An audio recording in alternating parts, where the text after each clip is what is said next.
It was the first day of 5th grade when Zaynab walked into the classroom wearing her light pink hijab and wide, nervous eyes. She held her backpack tightly and glanced around, unsure of where to sit. The classroom buzzed with laughter and chatter, kids excited to see their friends after summer. But when Zaynab entered, a sudden hush fell over the room. Some kids stared. One boy whispered, "Why is she wearing that towel on her head?" Another girl giggled, nudging her friend. Zaynab pretended not to hear. She took a seat in the back corner. The teacher, Mrs. Lawson, introduced her as a new student from Syria. "She's very bright," she said with a warm smile, "and she's learning English very quickly. Let's make her feel welcome." But no one spoke to her.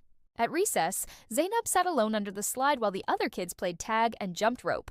A boy named Jonah watched from across the playground. He had noticed her during class, the way her eyes flicked around, the way she seemed to shrink in her seat. His mom had once told him, "Sometimes kindness means being brave first." So Jonah walked over.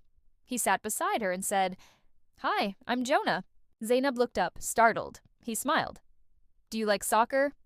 She blinked, then nodded shyly. "My dad's from Brazil," he said.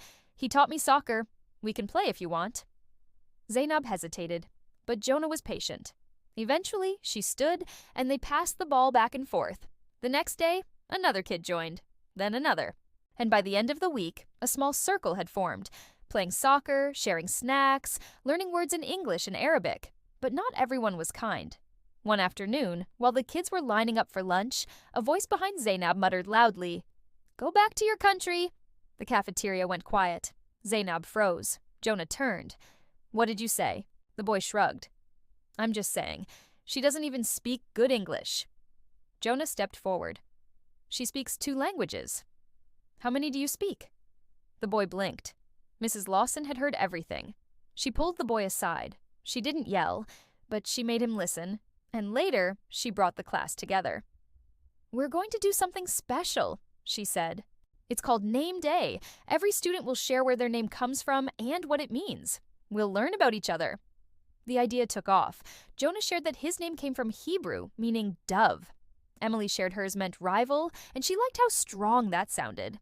When it was Zaynab's turn, she stood at the front, heart pounding. "My name," she said slowly, carefully, "is from Arabic. Zaynab was name of Prophet's granddaughter. It means beauty and grace." She paused. "My mother gave me this name before we had to leave Syria." The class listened quietly. "She told me, even if we lose our home, you will always have your name, and you will always be Zaynab." No one laughed. Someone clapped, then the whole class did. After that, everything changed. Zaynab began helping kids learn Arabic words. She painted with Jonah in art class. Bright skies, open fields, and once, a mosque next to a church. At the end of the year, the school held a culture fair. Zaynab's table was filled with homemade hummus, small hand-stitched fabrics her grandmother had made, and a little sign that read, "Ask me about Syria." Students lined up, parents smiled. Jonah stood beside her, translating when she needed help. Mrs. Lawson took a photo. Zaynab in her soft pink hijab, smiling wide, surrounded by classmates from every background. It went up in the school hallway. A year later, a new student came to class. Her name was Fatima. She wore a hijab too. She looked just as nervous as Zaynab had once been, but Zaynab walked straight to her, held out her hand, and said, "Hi, I'm Zaynab. Sit with me." And that's how kindness becomes a circle, how hearts, once opened, never fully close again. If this story touched your heart, please take a moment to like, share, and subscribe to the channel. Let's keep telling stories that remind us we are more alike than different. And kindness, once given, always multiplies. Thank you for watching.